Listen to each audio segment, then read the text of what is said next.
Hey everybody, I'm Jacki Jing with David Griffin, and we both thought that season 2 of Iron Fist was a major improvement, but sorry fans, it looks like it has been canceled.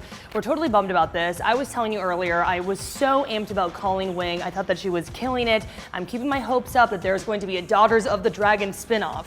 Right? Fingers crossed? Fingers crossed, we don't know. The one thing is that we do know that Danny's story, well, we're hopeful that Danny's story will continue. He has on social media, he shared something that says that, look, this is a new beginning. It's not an ending. So we will see Danny again. It's just not going to be in his own standalone series, which is too bad. Maybe cameos in Daughters of the Dragon. Maybe cameos in Daughters of the Dragon. This is what I want, we were also thinking maybe Heroes for Hire. We're hearing rumors about all this stuff. That's the one thing I'm really hoping for, because I think Danny's at his best when he's around Luke.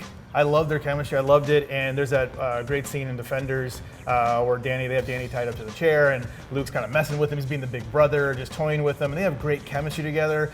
Luke Cage season 2, Danny shows up for one episode. And that was fun too. I think those moments of them together are great. They have great chemistry, both actors. So I would be down for a Heroes for Hire series. And we were saying earlier, sometimes there are just characters that are great, awesome characters, but it's hard for them to have just a show or just a movie. We were talking about Avengers earlier and how the Hulk has major cameos. I mean, he's a huge part of Thor Ragnarok, but he's not like the main character. We don't know if a Hulk movie could stand on its own, so I don't know. Seen some comparisons Not there. every character needs a standalone. Yeah. I mean, just recently we know that Black Widow's going to get her own standalone movies. We'll see how that does. Yeah. But with the Hulk, he was great in Thor Ragnarok. That was a Hulk Thor buddy flick, which was Partner in awesome. crime, And he's been fantastic as kind of a secondary character, but he still feels like a main character, even though he doesn't have his own standalone movie. So Danny can be effective, maybe even better, as kind of this, guy who just shows up here and there. That's not a bad thing. Okay, so I had been reading that Netflix at this point doesn't believe there's going to be any team-ups in the future, any shows kind of surrounding that. What do you think? Maybe down the line they're just not looking at it now? I don't know. We're conjecturing here. Yeah, I mean, always take that with a grain of salt. I mean, networks always say, oh, we're not doing this, we're not doing that. But it's like, are they really? We don't really know what's going on inside those meetings. I have a feeling they are talking about that. I'm sure there's people on their staff that would be excited to see a Heroes for Hire.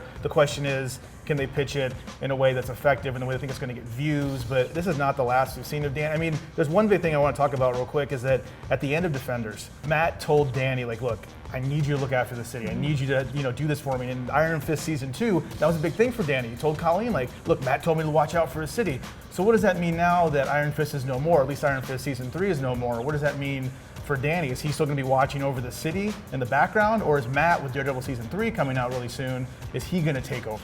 We will have to wait and see. But what do you think about the cancellation of Iron Fist? Tell us in the comments section. And for more on a Netflix MCU show that hasn't been canceled, check out our reaction to the beginning of season 3 of DareDevil and our explainer on why Bullseye is wearing the DareDevil costume. And as always, be sure to follow and subscribe to IGN wherever you like to watch.